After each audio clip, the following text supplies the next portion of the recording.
A Legend of the Northland by Phoebe Cary. Phoebe Cary was an American poet.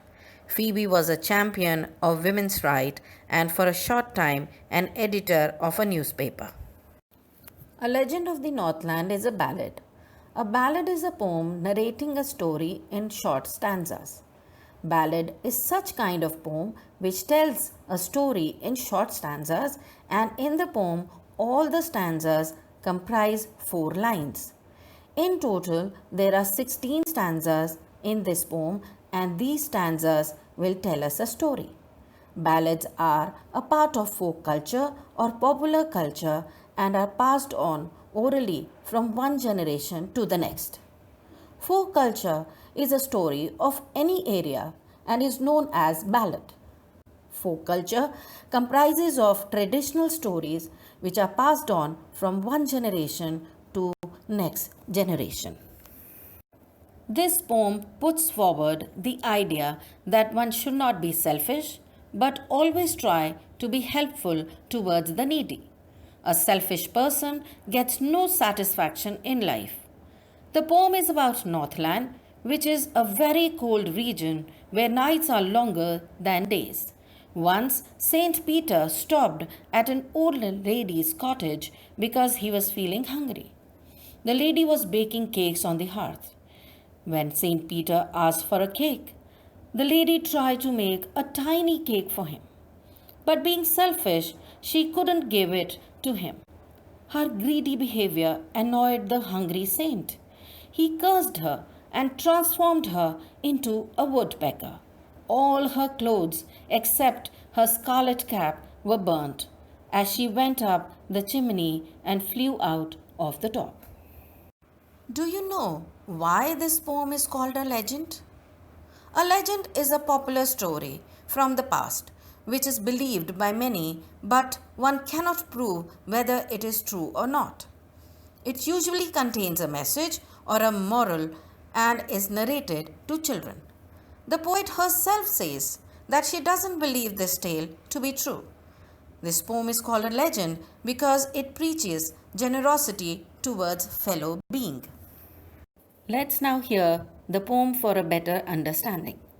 Away, away in the Northland, where the hours of the day are few, and the nights are so long in winter that they cannot sleep them through, where they harness the swift reindeer to the sledges where it snows, and the children look like bear cubs in their funny furry clothes.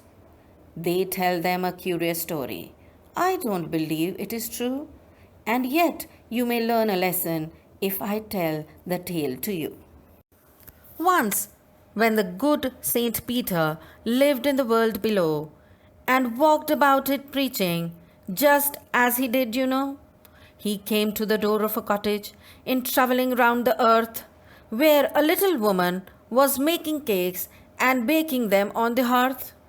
And being faint with fasting, for the day was almost done, he asked her from her store of cakes to give him a single one. So she made a very little cake, but as it baking lay, she looked at it and thought it seemed too large to give away.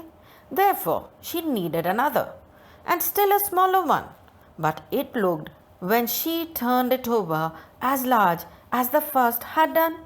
Then she took a tiny scrape of dough and rolled it flat and baked it thin as a wafer. But she couldn't part with that. For she said, "My cakes that seem too small when I eat of them myself are yet too large to give away, so she put them on the shelf." Then good Saint Peter grew angry, for he was hungry and faint, and surely such a woman was enough to provoke a saint. And he said, "You are far too selfish to dwell in a human form, to have both food and shelter, and fire to keep you warm. Now you shall build as the birds do, and shall get your scanty food by boring and boring and boring all day in the hard dry wood." Then up she went through the chimney, never speaking a word, and out of the top flew a woodpecker, for she was changed to a bird. She had a scarlet cap on her head, and that was left the same, but all the rest of her clothes were burnt, black as a coal in the flame.